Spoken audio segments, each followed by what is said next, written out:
Teacher അമ്മയുടെ പുതിയൊരു എപ്പിസോഡിലേക്ക് എല്ലാവർക്കും സ്വാഗതം. വീഡിയോ ആദ്യമായി കാണുന്നവരാണെങ്കിൽ സപ്പോർട്ട് ചെയ്ത് സബ്സ്ക്രൈബ് ചെയ്ത് ലൈക്ക് ചെയ്യാൻ മറക്കല്ലേ.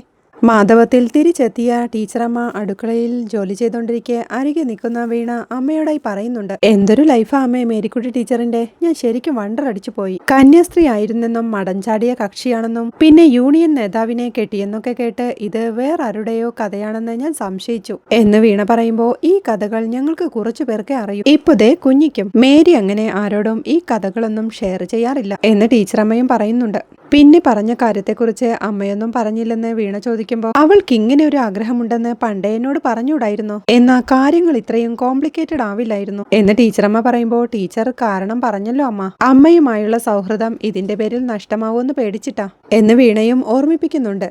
കഥകൾക്കപ്പുറം മേരി പറഞ്ഞ കാര്യത്തെക്കുറിച്ച് നിനക്ക് എന്ത് തോന്നിയെന്ന് അമ്മ ചോദിക്കുമ്പോൾ, എനിക്ക് കാര്യങ്ങൾക്കൊന്നും ഒരു ക്ലാരിറ്റി കിട്ടുന്നില്ല. ചിലപ്പോ പിന്നീട് കാര്യങ്ങൾ തെളിഞ്ഞു കിട്ടുമായിരിക്കും. ഇപ്പോ ഉത്തരം കിട്ടാത്ത വിധത്തിൽ ഒരു കൺഫ്യൂഷൻ. എങ്കിലും ജോൺ ഏട്ടന്റെയും മേരിക്കുട്ടി ടീച്ചറിന്റെയും മനസ്സ് എനിക്ക് മനസ്സിലായി എന്ന് വീണ ടെൻഷനോടെ പറയുമ്പോൾ, മെല്ലെ കാര്യങ്ങൾ തെളിഞ്ഞു വരുമായിരിക്കും എന്ന് ടീച്ചറമ്മയും പറയുന്നുണ്ട്. അവിടെ മേരിക്കുട്ടി ടീച്ചർ സ്വീകരണ മുറിയിലെ സോഫയിലിരിക്കുമ്പോഴാണ് ജോൺ അങ്ങോട്ട് വന്ന്, എന്താ ഇത്ര വലിയ ആലോചന?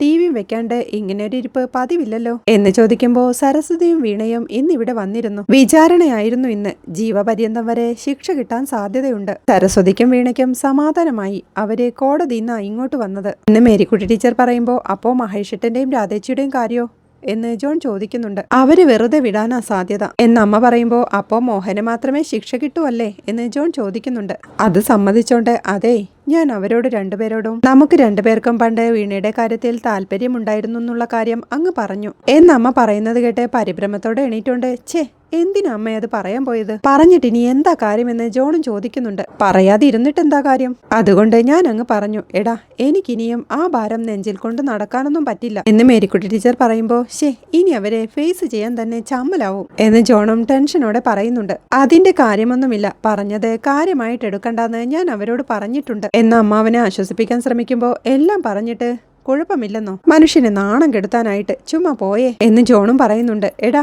പറഞ്ഞപ്പോ എനിക്കൊരു സമാധാനമായി അറിയോ എന്ന് അമ്മ പറയുമ്പോ, ഇപ്പൊ എനിക്കുള്ള സമാധാനം അങ്ങ് പോയി എന്ന് പറഞ്ഞ് ജോണും ടെൻഷനോടെ റൂമിലേക്ക് പോകുന്നുണ്ട്. ടെൻഷനോടെ റൂമിൽ അങ്ങോട്ടും ഇങ്ങോട്ടും നടക്കുമ്പോഴാണ് ടേബിളിൽ വെച്ച ഡയറിയും ആ ഡയറിയിൽ വെച്ച 2 ഫോട്ടോസ് പുറത്തെടുത്തിട്ടിരിക്കുന്നതും ജോൺ കാണുന്നത്. അവൻ അതെടുത്ത് വെപ്രാളത്തോടെ നോക്കിക്കൊണ്ട് അമ്മയുടെ അടുത്തേക്ക് ചെന്ന്, അമ്മയോട് ഞാൻ പലതവണ പറഞ്ഞിട്ടുണ്ട്, ഞാനില്ലാത്ത നേരത്തെ എന്റെ മുറിയിൽ കയറി അരിച്ചു പെറുക്കരുതെന്ന് എന്ന് ദേഷ്യത്തോടെ പറയുമ്പോൾ, അതിനെ ഞാൻ നിന്റെ മുറിയിൽ കയറിയില്ലല്ലോ എന്ന് മേരിക്കുട്ടി ടീച്ചറും ചോദിക്കുന്നുണ്ട്. എന്റെ മുറിയിൽ ആരോ കയറി അരിച്ചു പെറുക്കിയിട്ടുണ്ട് എന്ന് ജോൺ വീണ്ടും ദേഷ്യത്തോടെ പറയുമ്പോൾ, അയ്യോ, ഞാനും സരസ്വം മേലെ ഇരുന്ന് സംസാരിച്ചപ്പോ വീണ താഴെ ഒറ്റയ്ക്കായിരുന്നെന്ന് അമ്മ പറയുന്ന കേട്ട് ജോൺ ഞെട്ടുന്നുണ്ട്. നിന്റെ സീക്രട്ട് എന്തെങ്കിലും പുറത്തായോ എന്ന് മേരിക്കുട്ടി ടീച്ചർ ചിരിയോടെ ചോദിക്കുമ്പോഴേക്കും ജോണും വെപ്രാളത്തോടെ റൂമിലേക്ക് ചെന്ന് ആ ഡയറി എടുത്ത് ഫോട്ടോസ് എല്ലാം അതിലേക്ക് തന്നെ വെച്ചുകൊണ്ട് വീണ എല്ലാ കാര്യങ്ങളും മനസ്സിലാക്കിയെന്ന് ചമ്മലോടെ ഓർത്തോണ്ട് അമ്മയോട് വിളിച്ചു പറയുന്നുണ്ട്.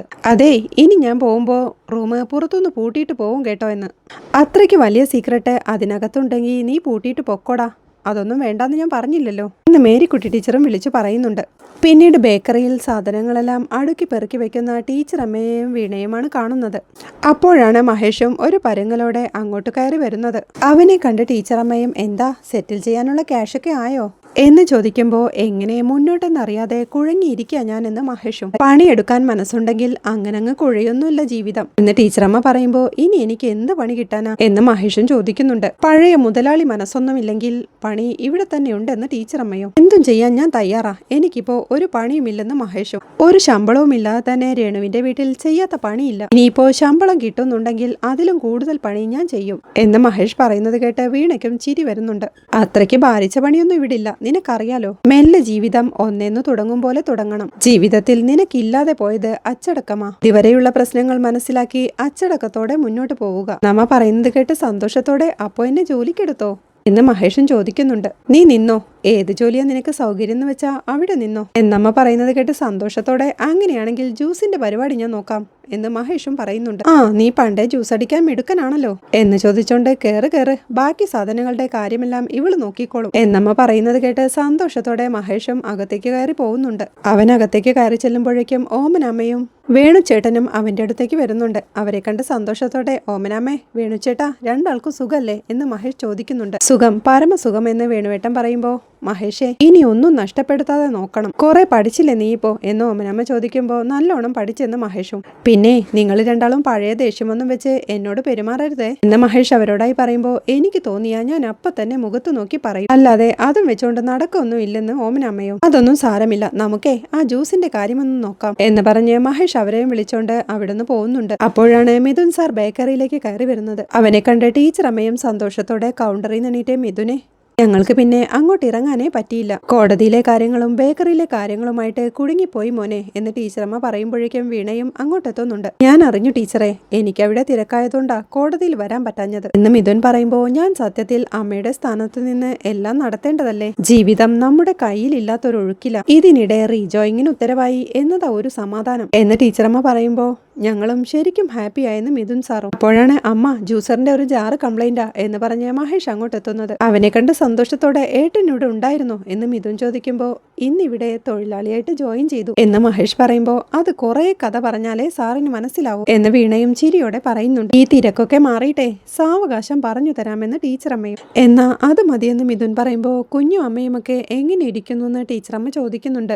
സുഖമായിട്ടിരിക്കുന്നു, ഒരമ്മമ്മയുടെ കുറവുണ്ട് എന്ന് മിഥുൻ ഓർമ്മിപ്പിക്കുമ്പോൾ അറിയാം, ഞങ്ങൾ ഇറങ്ങാമെന്ന് ടീച്ചറമ്മയും. അങ്ങോട്ട് ഇറങ്ങാൻ വിളിക്കാൻ തന്നെയാ ഞാൻ വന്നത്. മോളുടെ പേരിടൽ ചടങ്ങ് അടുത്ത ബുധനാഴ്ച, പങ്കെടുക്കാൻ വെറുതെ വന്നാ പോരാ എന്ന് മിഥുൻ പറയുമ്പോഴേക്കും കുഞ്ഞിനുള്ള ഗിഫ്റ്റ് അല്ലേ അതൊക്കെ ഞാൻ ഏറ്റു സാറേ എന്ന് വീണയും ചാടിക്കയറി പറയുന്നുണ്ട്. അയ്യോ അതല്ല, മോളുടെ ടീച്ചറമ്മയാണ് പേര് വിളിക്കുന്നത് എന്ന് മിഥുൻ പറയുന്നത് കേൾക്കെ സന്തോഷത്തോടെ ആണോ എന്ന് ടീച്ചറമ്മയും ചോദിക്കുന്നുണ്ട്. ഒരു പേര് ടീച്ചർ തന്നെ കണ്ടുപിടിച്ചു കൊണ്ടുവരണം, അത് ഞങ്ങൾക്കും അന്നേരം കേട്ടാ മതി എന്ന് മിഥുൻ പറയുമ്പോൾ കണ്ണൻ നിറഞ്ഞ സന്തോഷ ടീച്ചറമ്മയും ഇതിന്റെ കൈ ചേർത്ത് പിടിക്കുന്നുണ്ട്.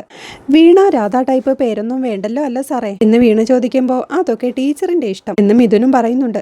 മോനെ അച്ഛനെ അമ്മയെ അറിയിച്ചോ എന്ന് ടീച്ചറമ്മ ചോദിക്കുമ്പോൾ പ്രസവമൊക്കെ ഞാൻ അറിയിച്ചതാ, പക്ഷേ ഇതുവരെ വന്നില്ല. എന്നോടുള്ള ദേഷ്യവും വാശിയും ഒന്നും തീർന്നില്ല ടീച്ചറെ എന്ന് മിഥുൻ ടെൻഷനോടെ പറയുമ്പോൾ എന്തായാലും പേരിടൽ അവരെ കൂടി അറിയിക്കും. വരുന്നതും വരാതിരിക്കുന്നതും അവരുടെ ഇഷ്ടം. ഇനി വന്നില്ലെങ്കിൽ ഞാൻ കണ്ട് സംസാരിക്കാം എന്ന് ടീച്ചറമ്മ പറയുമ്പോൾ വിളിക്കാമെന്ന് മിഥുൻ സാറും. മിഥുൻ അപ്പോഴേക്കും മഹേഷിനോടായി ചേട്ടാ മോളുടെ പേരിടിലാണ് വരുന്ന ബുധനാഴ്ച, ചേട്ടനും വരണം എന്ന് പറഞ്ഞു വിളിക്കുമ്പോൾ ഓ എത്താമെന്ന് മഹേഷും സമ്മതിക്കുന്നുണ്ട്. എന്നാ താൻ ഇറങ്ങട്ടെ എന്ന് മിഥുൻ യാത്ര പറയാൻ ഒരുങ്ങുമ്പോഴേക്കും നിക്ക് കുഞ്ഞിന്റെ അച്ഛനും അമ്മയ്ക്കും കുറച്ച് സാധനങ്ങൾ തന്നു വിടട്ടെ എന്ന് പറഞ്ഞ് കുഞ്ഞോട് എടുക്കാനായി പറയുന്നുണ്ട് ടീച്ചറമ്മ. വീണ സന്തോഷത്തോടെ അമ്മ പറഞ്ഞ സാധനങ്ങളെല്ലാം എടുത്തുകൊണ്ടുവന്ന് കൊടുക്കുമ്പോഴേക്കും അതെ കുട്ടിക്ക് മാത്രമല്ലല്ലോ അച്ഛനും അമ്മയ്ക്കും വേണ്ട ഗിഫ്റ്റ് എന്ന് ടീച്ചറമ്മ ചിരിയോടെ ചോദിക്കുമ്പോൾ അത് സത്യവാ ടീച്ചറെ എന്ന് മിഥുനും പറയുന്നു. മിഥുനും അവരോട് യാത്ര പറഞ്ഞു പോകുമ്പോഴേക്കും അമ്മേ ഞാൻ ആ ജാറൊന്ന് മാറ്റി വാങ്ങിക്കാൻ പറ്റുമെന്ന് നോക്കട്ടെ എന്ന് പറഞ്ഞ് മഹേഷും അകത്തോട്ട് കയറി പോകുന്നുണ്ട്. അവിടെ വിഷ്ണുവിന്റെ വീട്ടിൽ കല്ലവും കാവ്യവും ഡൈനിങ് ടേബിളിലിരുന്ന് പഠിച്ചുകൊണ്ടിരിക്കുക. വിഷ്ണുവും അമ്മയും അവിടെ സോഫയിൽ തന്നെ ഇരിപ്പുണ്ട്. രാധ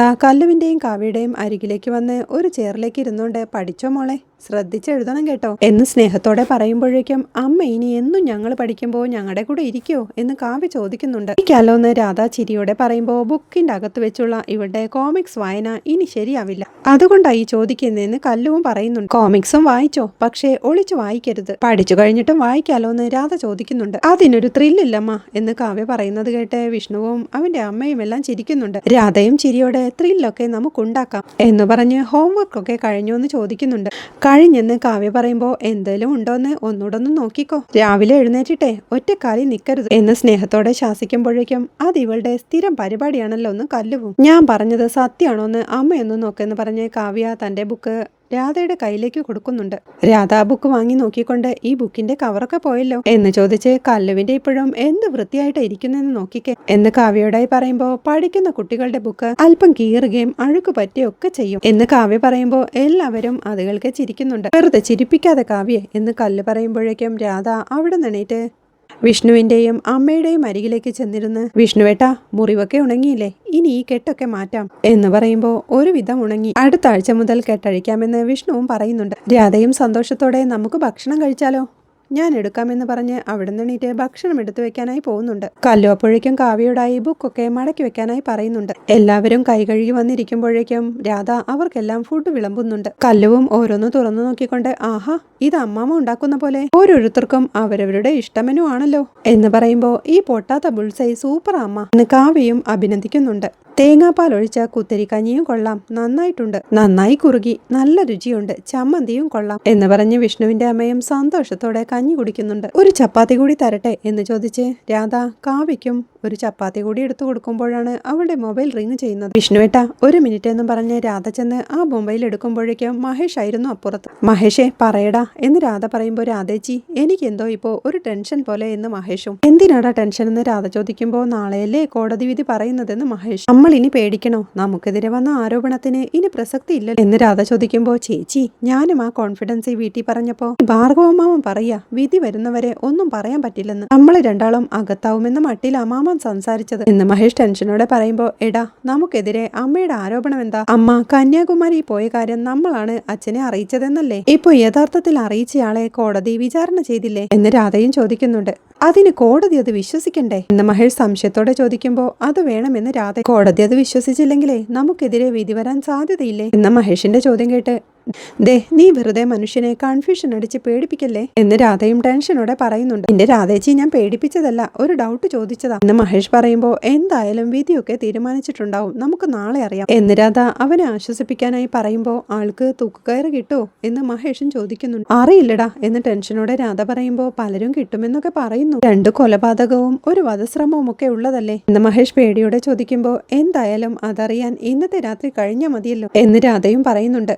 മതി ചേച്ചി, ഞാൻ വെറുതെ ടെൻഷൻ അടിച്ചപ്പോ ഒന്ന് സംസാരിക്കാൻ വേണ്ടി വിളിച്ചതാ. അപ്പൊ ശരി എന്നാ നാളെ കോട്ടി കാണാം എന്ന് മഹേഷ് പറയുമ്പോഴേക്കും ശരി എന്ന് പറഞ്ഞ് രാധയും കോൾ വെക്കുന്നുണ്ട്. ടെൻഷനോടെ അവൾ ഭക്ഷണം കഴിച്ചു കഴിഞ്ഞാൽ വിഷ്ണുവിന്റെ അടുത്തേക്ക് ചെന്ന് വിഷ്ണുവേട്ട മഹേഷ വിളിച്ചത് നാളെയാ കേസിന്റെ വിധി പ്രസ്താവന. മഹേഷിന് ഇപ്പോഴും പേടിയുണ്ടെന്ന് അവൾ പറയുമ്പോ ഇനി വരും പോലെ വരട്ടെ, ഇനിയിപ്പോ പേടിച്ചിട്ടൊന്നും യാതൊരു കാര്യവുമില്ല എന്ന് മഹേഷും പറയുന്നുണ്ട്. ഞാനും അതാ അവനോട് പറഞ്ഞത് എന്ന് രാധ പറയുമ്പോ നാളെ നിന്നെ ഞാൻ കോടതിയിൽ വിടാമെന്ന് വിഷ്ണു പറയുന്നുണ്ട്. ഇത് കേൾക്കെ രാധ സന്തോഷത്തോടെ നിൽക്കുമ്പോൾ കാല് നന്നായിട്ട് ശരിയാവട്ടെ എന്ന് അവന്റെ അമ്മയും ഓർമ്മിപ്പിക്കുന്നുണ്ട്. നിലമ്പൂര് പോയതിലും വലുതല്ലല്ലോ അമ്മ ഇത് എന്ന് വിഷ്ണു ചോദിക്കുമ്പോൾ എന്നാ പോയിട്ട് വായെന്ന് അവന്റെ അമ്മയും പറയുന്നുണ്ട്. വിഷ്ണു അവിടുന്ന് പോകുമ്പോഴേക്കും രാധ കുട്ടികളുടെ അടുത്തേക്ക് ചെന്ന് കറി ഇഷ്ടായടാ കഴിക്കേ എന്ന് പറയുമ്പോൾ വിഷ്ണുവിന്റെ അമ്മയും സന്തോഷത്തോടെ അത് നോക്കി നിൽപ്പുണ്ട്. പിന്നീട് കോടതിയിൽ മോഹനെ വിധി പ്രസ്താവിക്കുന്നതിനായി പ്രതിക്കൂട്ടിൽ നിർത്തിയിരിക്കുന്നുണ്ട്.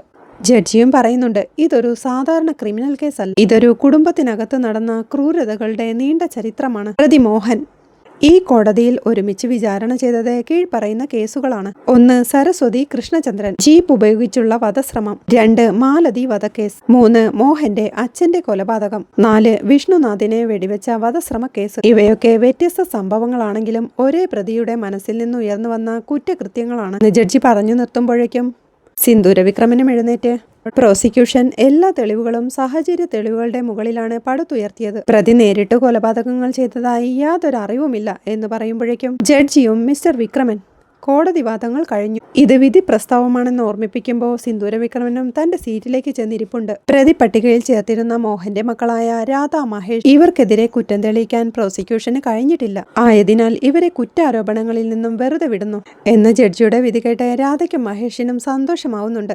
അത് കേൾക്കെ ടീച്ചറമ്മയും വീണയും ആശ്വാസത്തോടെ ഇരിക്കുമ്പോഴേക്കും മോഹനും ദേഷ്യത്തോടെ ടീച്ചറമ്മയെ നോക്കുന്നിടത്താണ് ഇന്നത്തെ എപ്പിസോഡ് അവസാനിക്കുന്നത്. വീഡിയോ ഇഷ്ടമായാൽ സബ്സ്ക്രൈബ് ചെയ്ത് സപ്പോർട്ട് ചെയ്ത് ലൈക്ക് ചെയ്യാൻ മറക്കല്ലേ.